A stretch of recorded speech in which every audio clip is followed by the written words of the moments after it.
Assalamualaikum warahmatullahi wabarakatuh. Salam sejahtera untuk kita semua. Semoga Tuhan Yang Maha Esa selalu melindungi kita dan menganugerahkan kesehatan kepada kita semua, serta semangat untuk terus belajar.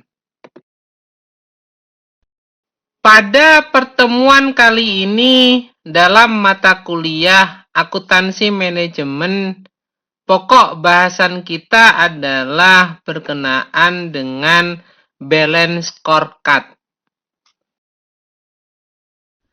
Apa itu balance scorecard? Balance scorecard merupakan suatu pendekatan untuk mengukur kinerja yang melakukan penilaian terhadap kinerja keuangan dan kinerja non-keuangan. Baik itu jangka pendek ataupun jangka panjang. Serta sifatnya ini penilaian internal ataupun penilaian eksternal. Sehingga dalam balance scorecard ini semua komponen, baik itu komponen kinerja keuangan atau kinerja non-keuangan, dijadikan indikator dalam penilaian kinerja pada sistem balance scorecard. Kata balance sebenarnya berarti berimbang. Artinya yaitu memiliki keseimbangan di antara 4 perspektif yang dipergunakan dalam penilaian menggunakan balance scorecard. Apa saja itu? Yang pertama yaitu perspektif keuangan atau finansial. Yang kedua adalah perspektif pelanggan atau customer. Dan yang ketiga adalah perspektif proses bisnis internal, serta yang keempat adalah pembelajaran dan pertumbuhan. Ada 6 tahapan yang dapat dilakukan dalam pembentukan balance scorecard ini. Yang pertama yaitu menilai pondasi organisasi. Caranya adalah dengan menggunakan analisis SWOT. Strength, weakness, opportunity, dan threat. Nah, yang kedua yaitu berkaitan dengan penetapan visi dan misi organisasi. Dalam hal ini yang perlu dilakukan adalah perumusan strategik serta membangun visi organisasi yang dijabarkan dalam tujuan perusahaan ke depannya, baik tujuan tersebut itu adalah jangka pendek ataupun jangka panjang. Dan yang ketiga adalah membuat tujuan organisasi, di mana dalam tujuan organisasi ini dinyatakan dalam 4 perspektif, yaitu perspektif customer, perspektif stakeholder, perspektif employee, dan organization capacity. Nah, hal tersebut ini tentunya berhubungan dengan para pihak yang dalam hal ini satu tujuan dalam sebuah tujuan organisasi perusahaan. Dan yang keempat adalah membangun strategi bisnis. Dalam hal ini yaitu dengan mempertimbangkan pendekatan-pendekatan apa saja yang dapat digunakan demi tercapainya visi dan misi organisasi. Tahapan yang kelima yaitu pengukuran performance yang dilakukan dengan 2 cara, yaitu yang pertama adalah menetapkan tujuan strategis dan kriteria pengukuran kinerja, serta yang kedua adalah mengidentifikasi hasil atau outcome yang diinginkan dan proses yang dilakukan untuk mencapai outcome tersebut. Serta yang terakhir yang keenam adalah menyusun inisiatif. Dalam hal ini yaitu dengan menetapkan target jangka pendek dan jangka panjang dalam kurun waktu 3 sampai dengan 5 tahun ke depan berdasarkan pada pengalaman masa lalu atau hasil benchmarking terkait dengan organisasi lain yang unggul dalam bidang tersebut. Artinya benchmarking ini adalah membandingkan kondisi perusahaan dengan kondisi pesaing. Yang kedua yaitu menetapkan program-program yang akan dilakukan untuk mencapai target tersebut. Ini 6 tahapan dalam pembentukan balance scorecard. Ada 3 tujuan dalam penggunaan konsep balance scorecard ini dalam pengukuran kinerja, yaitu yang pertama adalah memberi pedoman dalam penentuan tujuan dan ukuran scorecard-nya. Dan yang kedua adalah mendapatkan komitmen dari partisipan project. Dan yang ketiga adalah mengklasifikasi kerangka kerja bagi pelaksanaan dan proses manajemen yang harus dilaksanakan setelah penyusunan scorecard pada tahap awal. Sebagaimana kita ketahui bahwa dalam membangun balance scorecard ini terdiri dari 4 perspektif, yaitu perspektif keuangan, perspektif pelanggan, perspektif bisnis internal, dan perspektif pertumbuhan dan pembelajaran. Maka pada masing-masing perspektif tersebut, baik perspektif keuangan, perspektif pelanggan, perspektif bisnis internal, ataupun perspektif pertumbuhan dan pembelajaran, harus disusun strategi untuk mencapai dan membuat skenario berkenaan dengan penilaian pada 4 perspektif tersebut.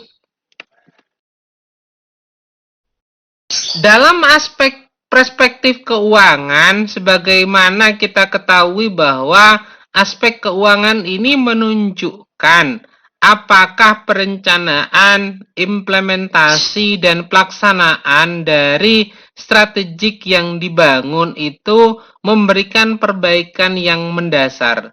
Pengukuran kinerja keuangan tentunya mempertimbangkan adanya tahapan dalam siklus kehidupan bisnis, yaitu dari growth, bertumbuh, sustain, bertahan, dan harvest, yaitu menuai. Sehingga dalam menyusun perspektif keuangan, indikator atau aspek keuangan yang dijadikan indikator dalam pengukuran kinerja keuangan tersebut juga harus mempertimbangkan terhadap siklus kehidupan bisnis.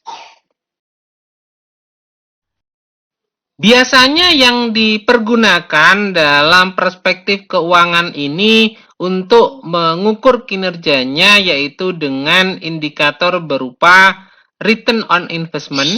Yang kedua adalah revenue mix atau bauran pendapatan. Yang ketiga adalah pemanfaatan aset atau biasanya diukur dengan aset turnover-nya, serta yaitu berkaitan dengan masalah efisiensi biaya, yaitu berkurangnya biaya secara signifikan. Nah, 4 hal inilah yang biasanya dipergunakan dalam mengukur perspektif keuangan dalam balance scorecard. Sedangkan dalam perspektif pelanggan ada 5 hal yang perlu kita perhatikan, yaitu berkenaan dengan market share, customer acquisition, customer retention, customer satisfaction, dan customer profitability. Karena 5 komponen ini sangat berhubungan erat dalam menyusun perspektif pelanggan. Apa itu market share? Market share merupakan porsi penjualan yang dikuasai dalam suatu segmen tertentu. Dalam hal ini, untuk menentukan market share, maka harus melalui tahapan di mana tahapan tersebut adalah customer acquisition dan customer retention. Customer acquisition ini merupakan tingkatan tertentu di mana perusahaan mampu untuk menarik konsumen baru. Sedangkan customer retention merupakan suatu tingkatan tertentu di mana perusahaan dapat hubungan dan mempertahankan konsumennya.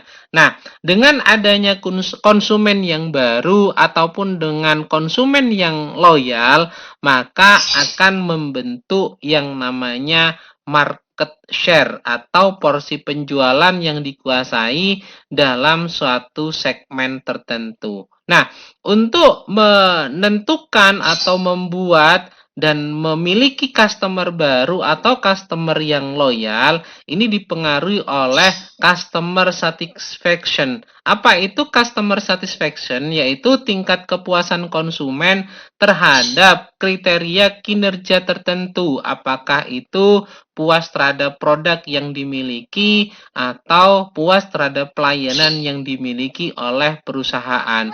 Sehingga dalam hal ini akan membangun sebuah customer probability.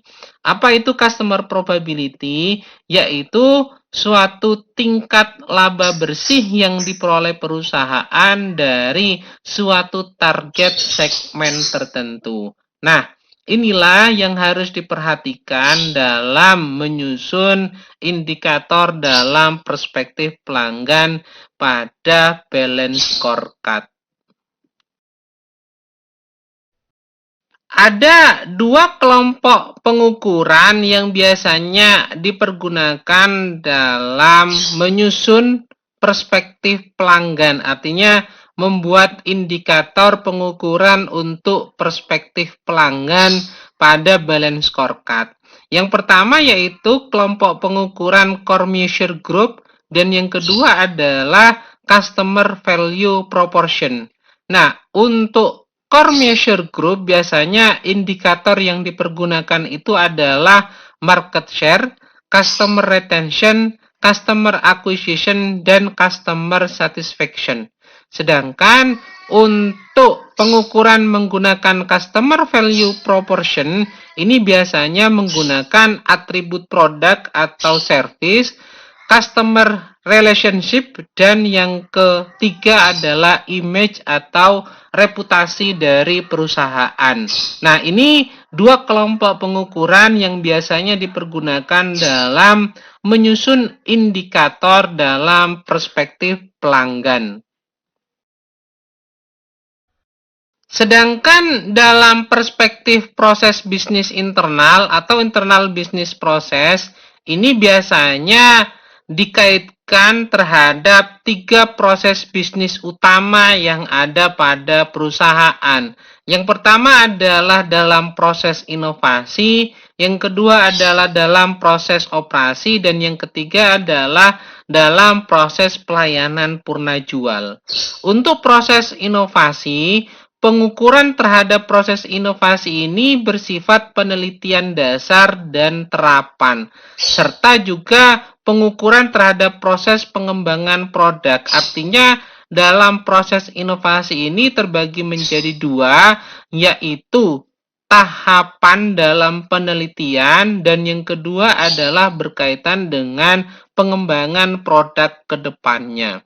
Sedangkan dalam proses operasi, ini dikaitkan dengan masalah efisiensi proses, konsistensi, dan ketepatan waktu yang menjadi indikator dalam penilaian pada proses operasi. Sedangkan dalam proses pelayanan purna jual, tentunya dikaitkan dengan pengaruh dalam tingkat kepuasan pelanggan. Bagaimana kita memberikan pelayanan terhadap pelanggan setelah mereka menerima produk yang dihasilkan oleh kita. Ini pelayanan yang berkaitan dengan purna jual. Nah, 3 hal inilah yang menjadi konsen dalam perspektif proses bisnis internal. Sedangkan dalam perspektif pertumbuhan dan pembelajaran, ini berkaitan dengan bagaimana perusahaan meningkatkan tingkat pengetahuan karyawan sehingga tentunya dengan meningkatnya tingkat pengetahuan karyawan tersebut berdampak pada meningkatnya tingkat kemampuan karyawan. Nah, dengan terjadinya peningkatan pengetahuan dan peningkatan kemampuan karyawan tersebut, maka menjadi faktor pendorong dihasilnya kinerja yang istimewa dalam 3 perspektif balance scorecard yang lainnya, yaitu yang berhubungan dengan perspektif keuangan, perspektif pelanggan, dan perspektif bisnis internal. Karena apa? Karena 3 hal tersebut tentunya dipengaruhi oleh tingkat pengetahuan dan tingkat kemampuan dari karyawan perusahaan tersebut. Indikator yang biasanya dipergunakan untuk menyusun penilaian terhadap perspektif pertumbuhan dan pembelajaran ini pada tingkat kemampuan pegawai, pada yang kedua adalah pada kemampuan sistem informasi, dan yang ketiga adalah pada tingkat motivasi. Nah, untuk kemampuan pegawai atau kemampuan karyawan biasanya indikator yang dipergunakan adalah berhubungan dengan tingkat kepuasan para karyawan, tingkat perputaran para karyawan atau turnover dari karyawan yang ada pada perusahaan tersebut, terus berkaitan dengan besarnya pendapatan perusahaan per pegawai, artinya rata-rata pendapatan per pegawai pada perusahaan tersebut. Yang selanjutnya yaitu nilai tambahan per pegawainya atau nilai tambahan untuk peningkatan kesejahteraan karyawan, serta yang berikutnya adalah berkaitan dengan tingkat pengembalian balas jasa atau return on compensation, artinya kompensasi yang diterima oleh karyawan seberapa besar, seberapa cepat, dan apakah berdampak terhadap kesejahteraan karyawan. Sedangkan untuk indikator dalam kemampuan sistem informasi, ini biasanya berhubungan dengan tingkat ketersediaan informasi yang dibutuhkan dalam perusahaan.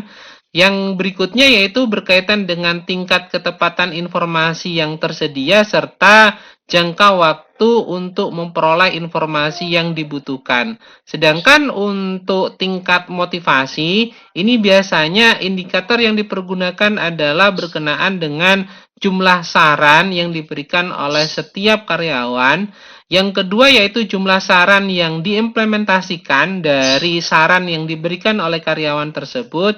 Terus yang ketiga adalah jumlah saran yang berhasil guna, artinya dapat dilaksanakan dengan baik oleh perusahaan, serta yang keempat adalah banyaknya karyawan yang mengetahui dan mengerti visi dan misi serta tujuan dari perusahaan. Tentunya dalam hal visi, misi, dan tujuan perusahaan tersebut perlu dilakukan sosialisasi secara bertahap dan berkesinambungan terhadap karyawan.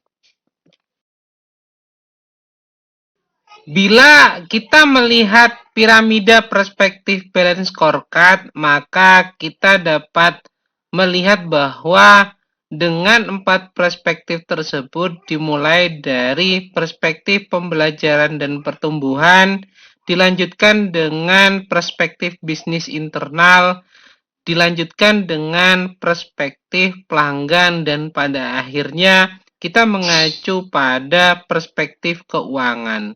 Namun ada beberapa hal yang perlu diperhatikan dalam piramida perspektif balance scorecard ini, yaitu dalam perspektif pembelajaran dan pertumbuhan, kita harus mengantisipasi berkenaan dengan partisipasi masyarakat, berkenaan dengan masalah kebutuhan SDM serta sistem manajemen informasi yang dibangun oleh perusahaan.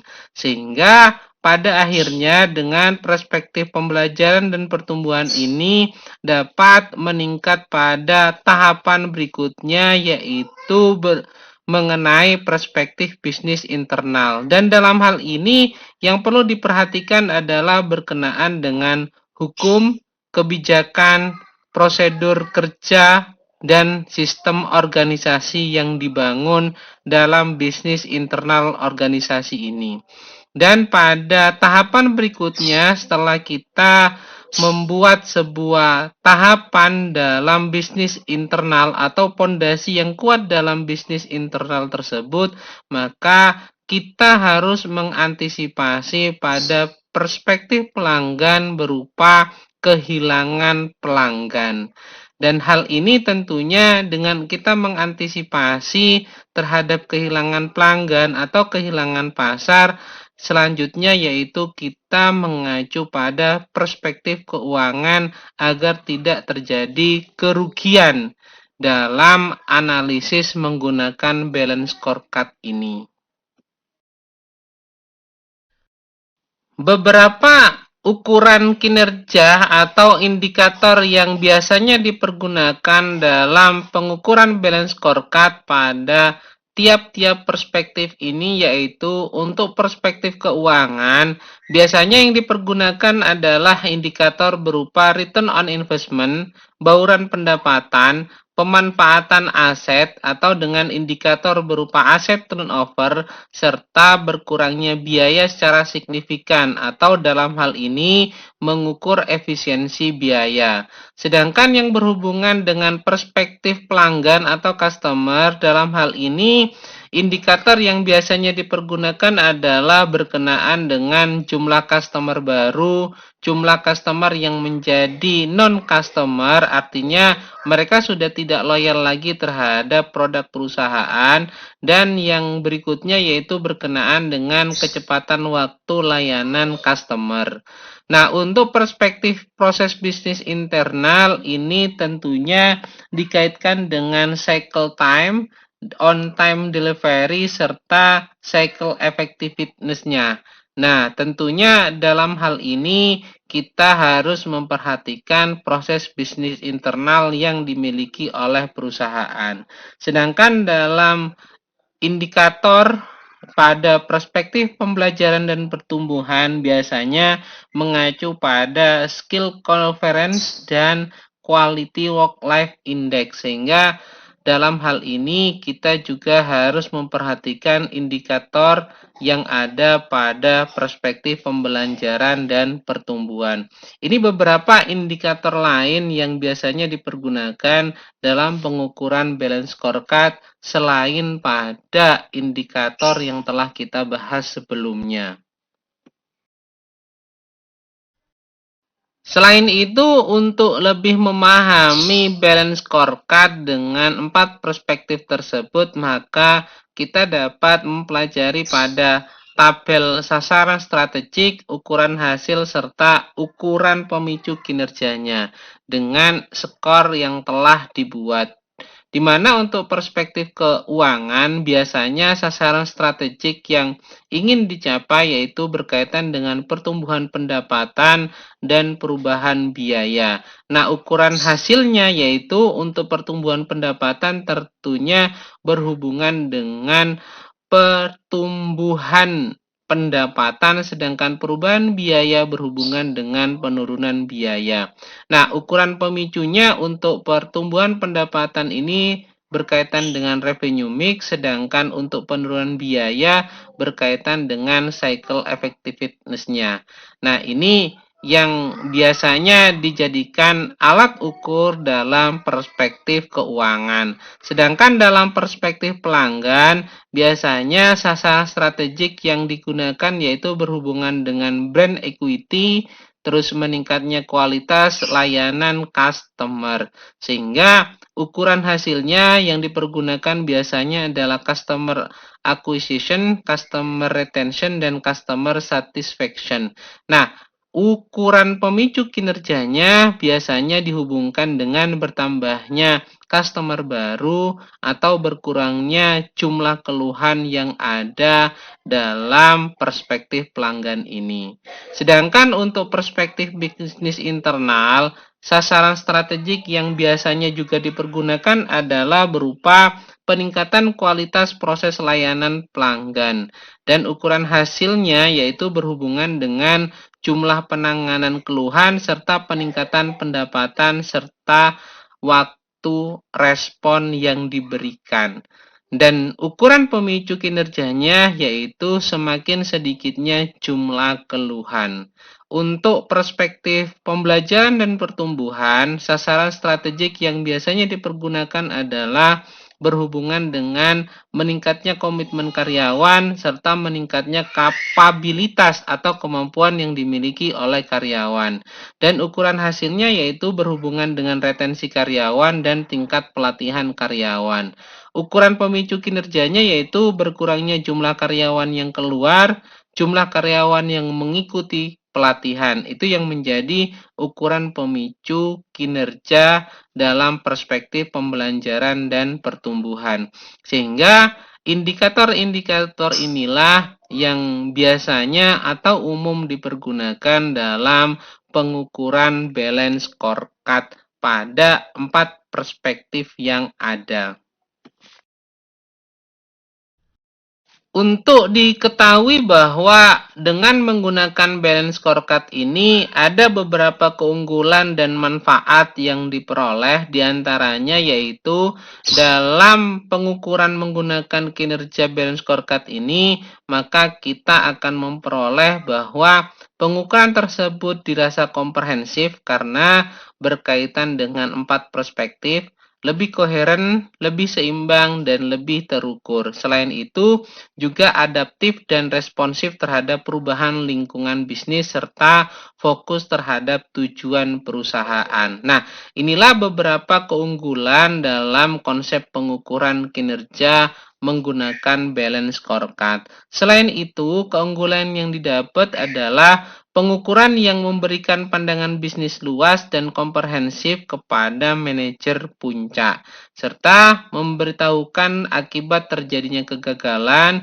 dan meminimumkan kelebihan informasi yang membatasi terhadap jumlah pengukuran, serta menggabungkan pengukuran finansial, pertumbuhan dan operasi pada kepuasan pelanggan, proses internal, inovasi organisasi, dan pertumbuhan organisasi. Dengan hal tersebut, maka perlu rasanya kita menggunakan pengukuran kinerja ini dengan menggunakan balance scorecard. Nah, penggunaan balance scorecard tersebut tentunya menggunakan beberapa indikator sesuai dengan kepentingan atau evaluasi yang dibutuhkan dalam pengukuran kinerja pada organisasi perusahaan tersebut.